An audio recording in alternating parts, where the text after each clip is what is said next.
Hello दोस्तों, आज class 10 math में देखने वाले हैं प्रश्नावली 9.1। इस वीडियो में जो है प्रश्नावली 9.1 क्लास 10 का पढ़ने वाले हैं। अब तक जो है प्रश्नावली 9.1 में जो है 1 से लेकर 3 तक सवाल को बना चुके हैं। आज इस वीडियो में जो है 3 के बाद जो सवाल दिया गया है उस सवाल को देखते हैं, यानी इस सवाल को देखते हैं। सवाल नंबर 4 को देखते हैं।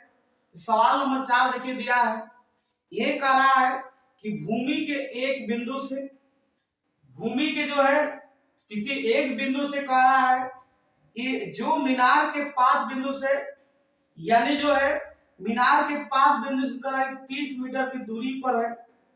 मीनार के शिखर का उन्नयन 30 डिग्री है, तो मीनार की ऊंचाई ज्ञात कीजिए। यानी सवाल नंबर जो 4 दिया गया है, ये जो सवाल नंबर 4 है इसमें कह रहा है कि भूमि के एक बिंदु से, एक भूमि है, तो यहां पे सबसे पहले हम एक भूमि बनाते हैं। ये जो है आपका एक भूमि हो गया, और इस भूमि के जो है किसी एक बिंदु से, इस भूमि पर देखिएगा तो 2 बिंदु है। एक बिंदु ए है आपका और दूसरा बिंदु ए है। तो भूमि के कह रहा है किसी एक बिंदु से, या तो इस बिंदु से या तो इस बिंदु से, एक मीनार के पाद बिंदु से इसका जो दूरी दिया गया है 30 मीटर दिया गया है। ये कह रहा है कि भूमि के एक बिंदु से मीनार के पाद बिंदु से जो है 30 मीटर की दूरी पर है। तो यहाँ पे हम एक बिंदु पर, किसी एक बिंदु पर एक मीनार बनाते हैं। जैसे ये देखिए एक मीनार हुआ, ये जो है भूमि के एक बिंदु पर हम जो एक मीनार बना लिए, और यहाँ पे जो इसका उन्नयन कोण है, ये इसका जो है उन्नयन कोण, इसका जो उन्नयन कोण दिया गया है इसमें, ये दिया गया है 30 डिग्री है। इसका उन्नयन कोण हम 30 डिग्री रख दिए। इसका नाम हम ए रख दिए, इसका नाम बी रख दिए, और इसका नाम जो है सी रख दिए। ये एक समकोण त्रिभुज। यहां पे सवाल कर रहा है कि एक जो है भूमि के एक बिंदु से, जो मीनार के पाद बिंदु से 30 मीटर की दूरी पर है। मीनार जो है आपका ए बी जो है मीनार है, और इसका ए जो है मीनार का शिखर है, और इसमें जो बी है ये मीनार का पाद बिंदु। तो ये सवाल कर रहा है कि किसी बिंदु से जो है मीनार के पाद बिंदु से, यानी मीनार का पाद बिंदु इसका बी है, ए जो है मीनार का शिखर है, तो यहां से बिंदु से जो है, यहां से बिंदु बी से जो इसका दूरी दिया गया है, ये जो दूरी दिया गया है इसका 30 मीटर दिया गया है। तो इसका दूरी जो है हम 30 मीटर लिख लेते हैं। ये इसका दूरी 30 मीटर हो गया। तो कह रहा है मीनार की ऊंचाई ज्ञात कीजिए। मीनार की ऊंचाई जो है इसमें ए बी है, तो हमको मीनार की ऊंचाई जो है ए बी ज्ञात करना है। ध्यान से देखिएगा, तो एक समकोण त्रिभुज ए बी सी, और इस समकोण त्रिभुज ए बी सी में जो है ए बी जो है मीनार की ऊंचाई है, और बीसी जो है यहाँ पे जो है ये यहां से दूरी दिया गया है। यानी ऐसे देखा जाए तो ए बी लंब है और बीसी जो है आधार है। ये क्यों लंब है? क्योंकि ये थीटा, इसका जो न्यून कोण 30 डिग्री है, और थीटा के सामने वाला भुजा लंब होता है, तो ये लंब हो गया। और ये जो है सबसे बड़ी भुजा कोण होती है, तो एसी कोण है, तो ये भी ए बी लंब हुआ और एसी कोण है, तो इसका आधार जो है बीसी बच गया। तो लंब बटा में आधार लेंगे हम इस समकोण त्रिभुज एबीसी में, समकोण त्रिभुज एबीसी में, समकोण त्रिभुज एबीसी में, समकोण त्रिभुज एबीसी में हम यहाँ पे क्या करेंगे कि हमको मीनार की ऊंचाई ज्ञात करना है। मीनार की जो ऊंचाई इसमें है एबी है, तो यहाँ पे सबसे पहले हम एबी को ले लेते हैं, और यहाँ पे दिया है, यहाँ पे दिया है कि यहाँ पे दिया है कि भूमि भूमि के एक बिंदु से, जो मीनार के पाद बिंदु से, मीनार से पाद बिंदु से दूरी इसका दिया गया है 30 मीटर दिया गया है। तो यहाँ पे दूरी जो दिया है उसको हम लेंगे, जो ज्ञात करना है एबी, मीनार की ऊंचाई ज्ञात करना है। उस मीनार की ऊंचाई को हम एबी को लिख लिए। हमको यहाँ पे बीसी दिया गया है, बीसी इसका दूरी दिया गया है, तो यहाँ पे हम बीसी लिख लेंगे। तो ये देखिए क्या बन जाएगा, कौन सा फॉर्मूला बनेगा। तो यहाँ पे थीटा के सामने आ रहा है एबी, तो एबी जो है लंब होगा, और AC जो है कौन है इसका, तो ये आधार है। तो AB बटा में BC है, यानी लंब बटा में कौन है, ये जो है लंब बटा में जो है लंब बटा में कौन नहीं, ये लंब बटा में जो है आधार है। ये भी जो है लंब है, BC जो है इसका आधार है। तो लंब बटा आधार है, और लंब बटा आधार जो फॉर्मूला होता है tan थीटा का फॉर्मूला होता है। तो यहाँ पे AB बटा में BC यानी लंब बटा आधार, ये हो जाएगा tan थीटा। तो यहाँ पे हम tan लिखेंगे, थीटा की जगह 30 डिग्री लिखेंगे। ये हो गया tan थीटा का फॉर्मूला। यहाँ पे हम AB है तो AB लिख लेते हैं, यहाँ पे BC है तो BC का मान यहाँ पे 30 है तो यहाँ पे 30 लिख लिए। tan 30 डिग्री का मान 1/√3 होता है, तो 1/√3 लिख लिए। इसी तरह से और आगे देखा जाए तो ये इसका अब इसमें गुणा करेंगे तो √3 AB हो जाएगा, बराबर जब 30 में गुणा 1 में करेंगे तो 30 हो जाएगा। यहां से हम AB का मान निकालेंगे तो 30 बटा में इसकी जाएगा √3 जाएगा। AB का जो मान आएगा 30 के बटा में √3 आ जाएगा। इसका हर जो है रूट में आ गया, तो हर को हटाने के लिए जो है यानी रूट को हटाने के लिए जो है हरों का प्रमेयीकरण करते हैं।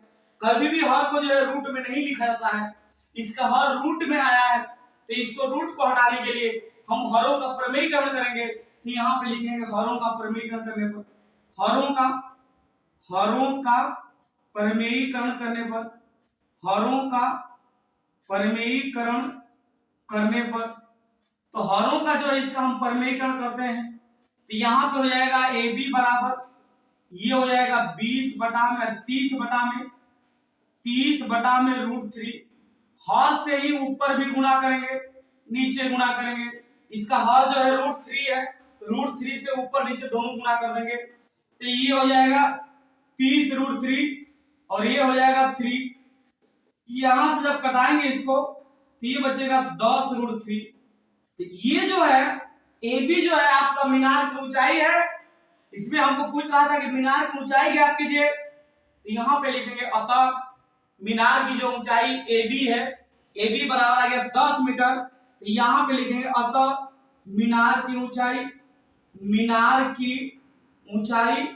मीनार की जो ऊंचाई आपका है, ये जो मीनार की ऊंचाई है आपका AB है, तो AB बराबर आ गया 10 √3 मीटर।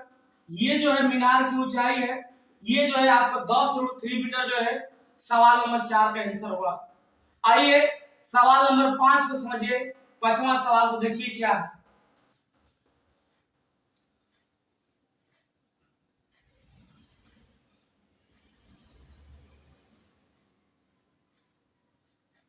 अगला जो सवाल दिया गया है, सवाल नंबर जो 5 दिया गया है, इस 5 नंबर सवाल को देखते हैं। ये क्या है सवाल है, ये सवाल कर रहा है कि भूमि से 60 मीटर, यहां भूमि का फिर बात चल रहा है तो यहां पे फिर से हम एक भूमि बनाते हैं। एक भूमि है और इस भूमि पर दो ही बिंदु होता है, एक बिंदु ये है और एक बिंदु ये। किसी भी भूमि पर देखा जाए तो उस भूमि पर दो बिंदु होता है, तो इस भूमि पर दो बिंदु, एक यहाँ पे बिंदु, एक वहां पे बिंदु है।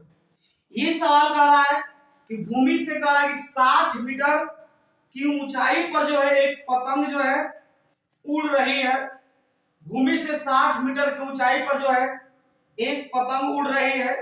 पतंग में लगी डोरी को अस्थायी रूप से भूमि के एक बिंदु से बांध दिया गया है। भूमि के साथ डोरी का झुकाव जो है यहां पर दिया गया है कि 60 डिग्री है। यह मानकर कि डोरी में कोई ढील नहीं है, डोरी की लंबाई ज्ञात कीजिए।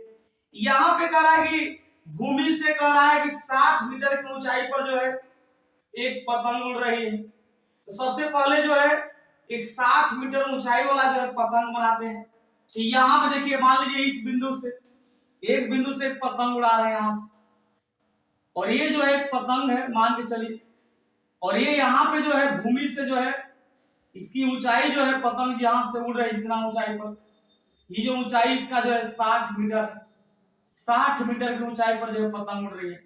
यहाँ पे आपको पतंग उड़ रही है, यहाँ पे जो है ये पतंग है, यहां से यहाँ पे जो है पतंग उड़ रही है भूमि 60 मीटर की ऊंचाई पर जो है यहाँ पे पतंग। और यहां से जो है ये कह रहा है पतंग में लगी डोरी की जो लंबाई है इसको ज्ञात करना है।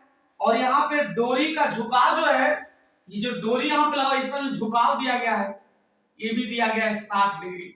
तो यहाँ पे हम 60 डिग्री रख देंगे। इसका नाम ए रखते हैं, इसका नाम बी रखते हैं, इसका नाम सी रखते हैं। तो ए बी सी हो गया, इसका नाम हम रख दिए ए बी सी। समकोण त्रिभुज जो है ए बी सी देखिए एक बन गया। यहाँ पे ए बी जो है ये 60 मीटर ऊंचाई का जो है, यहाँ पे ए पर एक पतंग उड़ रही है और इसके साथ 60 डिग्री का कोण बना है। यहाँ पे तो हमको ज्ञात करना है डोरी की लंबाई ज्ञात करना है। यही आपका डोरी है एसी, यहाँ से इसको बांधा गया है रस्सी को, यहाँ से पतंग उड़ी है और यहाँ से जो इसका रस्सी है यहाँ से लेके यहाँ तक बांधा गया है। इस डोरी की लंबाई एसी ज्ञात करना है। इसमें देखिए ए बी दिया गया है, ऊंचाई 60 मीटर की ऊंचाई पर पतंग उड़ रही है और यहाँ पे इसमें एक पतंग यहाँ उड़ेगी तो यहाँ से एसी इसका डोरी होगा। इसको डोरी को जो यहाँ से बांधा गया है तो यहाँ पे हमको एसी ज्ञात करना है, डोरी की लंबाई। सबसे पहले हम समकोण त्रिभुज में जाते हैं। ये हो जाएगा समकोण त्रिभुज, समकोण त्रिभुज ए बी सी में। समकोण त्रिभुज हम ए बी सी में लिख देते हैं। समकोण त्रिभुज अगर ए बी सी लिखते हैं तो ये हो जाएगा ए बी बटा में, यहाँ पे ज्ञात करना है एसी तो हम एसी ले लेंगे। ए बी क्या है, ए बी जो है देखिए थीटा के सामने है, थीटा इसका जो है 60 डिग्री है तो थीटा के सामने वाला भुजा जो है लंब होता है। तो ए बी जो है लंब है और एसी सबसे बड़ी भुजा है तो एसी जो है कोण है। तो ए बी बटा में एसी नहीं, लंब बटा में कोण है और लंब बटा कोण जो फॉर्मूला होता है ये साइन थीटा का होता है। तो यहाँ पे हम लिख देंगे साइन थीटा। ये हो जाएगा साइन थीटा की जगह पर लिखेंगे 60 डिग्री हो जाएगा। यहाँ पे हम क्या करेंगे कि ए बी का जो मान है 60 है तो 60 लिखेंगे बटा में एसी बराबर साइन 60 का मान होता है √3 बटा में 2, इसका हम √3 बटा 2 लिख दिए। इसका जब √3 का एसी में गुणा करेंगे √3 एसी हो जाएगा बराबर 60 गुना के 120 हो जाएगा। 60 गुना के 120, अगर हम एसी का मान निकालेंगे तो ये हो जाएगा 120 बटा में जो है √3 हो गया। पिछले सवाल के जैसा ये भी आ गया। इसका जो हर है रूट में आया, हर किसी भी सवाल में अगर रूट में दिया गया है तो उस हर को और रूट को हटाने के लिए हम हरों का प्रमेयीकरण करते हैं। तो यहाँ पे भी हरों का प्रमेयीकरण करेंगे, लिखेंगे हरों का प्रमेयीकरण करने पर, हरों का प्रमेयीकरण करने पर। तो ये देखिए जो है हरों का हो गया प्रमेयीकरण करने पर, क्योंकि आपका हर जो है रूट में है तो हर कभी रूट के अंदर नहीं लिखा जाता है, उसको हटाने के लिए हरों का प्रमेयीकरण करते हैं। तो ये हो गया AC बराबर हो जाएगा 120 बटा में जो है √3, इसी हर से ऊपर गुना करेंगे नीचे गुना करेंगे, ऊपर नीचे दोनों हम गुना कर दिए तो ये आ गया 120 √3 हो गया बटा में 3 हो गया। ये कटाएंगे तो 3 चौके 12 होगा, 0 होगा। 40 रूट जो है 3 मीटर जो है इस डोरी की लंबाई आएगा। हम लिखेंगे अतः हमको ज्ञात करना है इसमें कि डोरी की जो है लंबाई ज्ञात कीजिए कह रहा है। लिखेंगे अतः डोरी की लंबाई, डोरी की लंबाई, डोरी की जो लंबाई इसमें है सवाल में, डोरी की लंबाई AC है तो AC बराबर हो जाएगा 40 रूट जो है 3 मीटर जो है ये आंसर आएगा। पतंग में लगी डोरी की लंबाई AC बराबर जो है 40 रूट जो है 3 मीटर हो गया। चलिए दोस्तों इस वीडियो को यहीं पे समाप्त करते हैं। इसके अगले वाले वीडियो में आगे जो सवाल दिया गया है उस सवाल को देखने वाले हैं।